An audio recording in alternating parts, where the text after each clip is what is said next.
Last class में हमने मोल analysis देख लिया था। हमने बहुत बेसिक इक्वेशन देखी थी। पहले मैं आपको पहले ही बता चुका था, हर इक्वेशन को हमेशा बैलेंस फॉर्म में रखिएगा। 2KClO3 is 2KCl plus 3O2।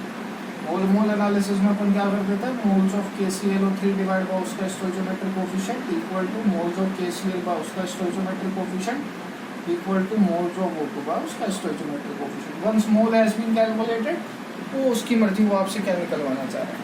मैं आपको एक छोटा सा शॉर्टकट बता देता हूँ जिससे आपको तकलीफ ना हो और आप इसमें हर कैटेगरी का क्वेश्चन सॉल्व कर पाओ, including single reactant, double reactant और डबल रिएक्टेंट में भी फिर लिमिटिंग रिएजेंट। समझिएगा, मेरी बात ध्यान से सुनना। सपोज आपके पास एक हाइपोथेटिकल इक्वेशन गिवन है, 2A gives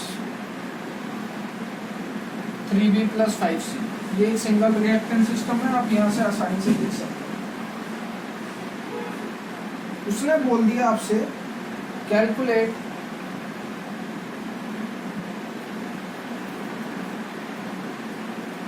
moles of A required to produce 7 moles of C।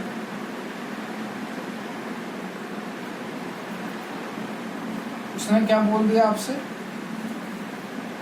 A के मोल्स बता दो कितने लेने पड़े सो दैट C के 7 मोल प्रोड्यूस हो जाएं। ठीक है, बताइए A के कितने मोल्स लगेंगे कि C के 7 मोल प्रोड्यूस हो जाए। मैं हिंदी में लिख रहा हूँ, तुम्हारी इच्छा तुम उसमें लिखो, हिंदी इंग्लिश गुजराती जो मन पड़े। ये शॉर्टकट है किसका, मोल्स फाइंड आउट करने का, किसी के भी मोल्स। मैं A के भी बता सकता हूँ, B के भी बता सकता हूँ, समझना कैसे। C के तो बताइए, जिसका निकालना है आपको, जिसके मोल्स निकालने हैं उसका स्टोइचोमेट्रिक कोएफिशिएंट रखो ऊपर, अपॉन जिससे निकाल रहे हो। और किससे निकालोगे, जिसके बारे में पता है,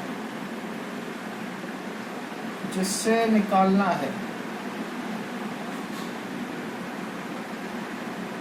उसका स्टोइचोमेट्रिक कोएफिशिएंट रख दो नीचे, आ जाएंगे मोल्स, मल्टीप्लाई बाय जिससे निकालना है उसके नंबर ऑफ मोल्स, मतलब इसी के नंबर। जिसका निकालना है उसका स्टोइचोमेट्रिक कोएफिशिएंट ऊपर, जिससे निकाल रहे हो उसका स्टोइचोमेट्रिक कोएफिशिएंट नीचे, मल्टीप्लाई बाय जिससे निकाल रहे हो उसके नंबर ऑफ मोल्स। जैसे उसने आपसे पूछ लिया calculate moles of A required to produce 7 moles of C। इससे आप किसी के भी मोल्स निकाल सकते हैं, इस फॉर्मूले से आप किसी के भी मोल्स निकाल सकते हैं। Calculate moles of A required to produce 7 moles of C। किसका निकालना है मोल्स, इसका स्टोइचोमेट्रिक कोएफिशिएंट रखो ऊपर। किससे निकालोगे, जिसके बारे में पता है, किसके बारे में पता है, C के बारे में, उसका स्टोइचोमेट्रिक कोएफिशिएंट रख दो नीचे, मल्टीप्लाई बाय जिससे निकालना है उसके नंबर ऑफ मोल्स। आंसर है 14। ये क्या है, इसके मोल्स। होपफुली क्लियर होगा। जिसका निकालना उसका स्टोइचोमेट्रिक कोएफिशिएंट ऊपर, जिससे निकाल रहे हो उसका स्टोइचोमेट्रिक कोएफिशिएंट नीचे, मल्टीप्लाई बाय जिससे निकाल रहे हो उसके नंबर ऑफ मोल्स। अब ये आपकी मर्जी, जहां ट्रिक लगा सकते हो लगा लो, सारे क्वेश्चन सॉल्व हो जाएंगे। करके देख लेते हैं क्या।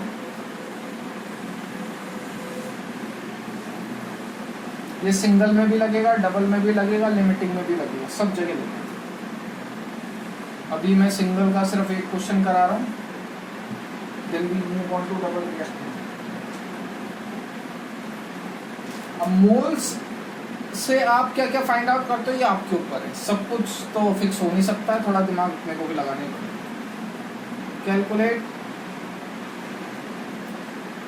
Weight of H2 gas produced when 85 gram of NH3 is heated। ठीक है, रिएक्शन दे रखी है आपको, 2NH3 gives N2 + 3H2। ठीक, समझ रहे? क्या इसका वेट निकालना है।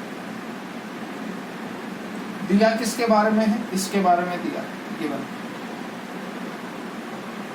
तो अब इतना दिमाग अपने को लगाना पड़ेगा। वेट दिया है तो वेट से मोल्स निकाल सकते हैं। कैसे? वेट को मोलर मास से डिवाइड करो। वेट दिया आपको 85, मोलर मास कितना आएगा?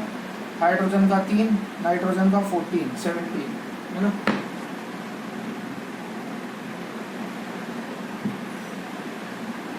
तो ये आगे क्या है, इसके वेट बार मोलर मास से क्या आ गई है, इसके मोल्स। ठीक है, ट्राई किया किसी से 5 टाइम्स कट रहा है। ठीक है, मोल्स बराबर 85/17 यानी कि इसके मोल्स कितना आ गए? 5। इसका वेट पूछा, तो अब ये अपने को दिमाग लगाना है कि वेट मोल्स के थ्रू कैसे निकाल सकते हैं। इसका वेट पूछा है भाई, वेट दे रखा है तो मोल्स निकालिए, तो मोल से वेट भी निकाल पाओगे कि? इसका वेट पूछा है आपसे, इसके मोल्स कैसे निकलेंगे?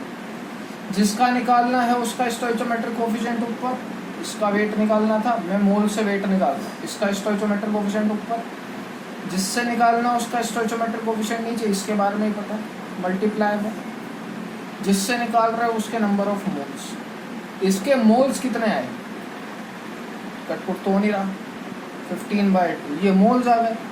Moles equal to weight by molar mass होता है, तो 15/2 equal to weight by molar mass कितना है H2 का? 2। वेट कितना आ गया? 15 ग्राम। 2 सेकंड में क्वेश्चन सॉल्व हो जाता है। ठीक है, कोई सा ही क्वेश्चन करो, लेकिन अपने को समझ में आना चाहिए कि मोल्स से आप क्या चीज़ें रिलेट कर सकते हो और फर्दर फिर अपने को आगे बढ़ना आना चाहिए।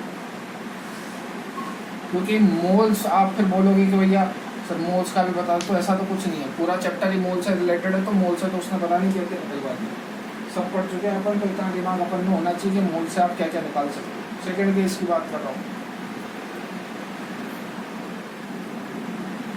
मोर देन 1 रिएक्टेंट,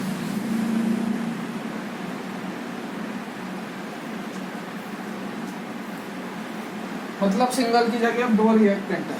ये वाली कौन सी रिएक्शंस यूजुअली होंगी? Acid plus base give salt plus water.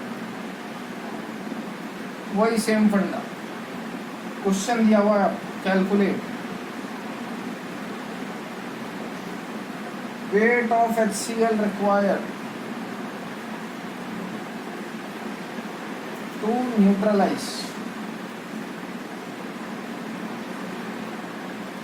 80 gram of NaOH। Reaction लिखनी आनी चाहिए, acid plus base with salt plus water, HCl plus NaOH gives NaCl plus H2। ठीक, क्या पूछा? HCl का वेट पूछा है। दिया किसके बारे में है? NaOH के बारे में। क्या दिया है? वेट दिया। वेट दिया तो मोल्स आ जाएंगे, 80 बार मोलर मास निकालोगे तो आएगा 40, मोल्स आएंगे 2। इसका वेट पूछा है, क्या करें? जिसका निकालना उसका स्टोइचोमेट्रिक कोफिशिएंट ऊपर, बैलेंस्ड है रिएक्शन, जिससे निकाल रहे हो उसका स्टोइचोमेट्रिक कोफिशिएंट नीचे, मल्टीप्लाई बाय जिससे निकाल रहे हो उसके नंबर ऑफ मोल्स। 2 या नहीं है तो ध्यान रखना, अगर स्टोइचोमेट्रिक कोफिशिएंट सेम है तो मोल्स हर बार सेम ही आएंगे, कैलकुलेट करने की जरूरत नहीं है। 1:1 है तो मोल्स जितने इसके उतने इसके, 2:2 भी होता तो इसके मोल्स जितने इसके मोल्स उतने। ठीक है, तो इसके मोल्स कितना आ गए? 2 मोल्स आ गए, तो वेट अपन आसानी से निकाल सकते हैं, मोल्स बराबर वेट बाय मोलर मास से। वेट कैलकुलेट कर लेना, आ जाएगा 73। ठीक है, चलिए आज के लिए इतना ही रखते हैं, केस फॉर नेक्स्ट क्लास में डिस्कस करेंगे।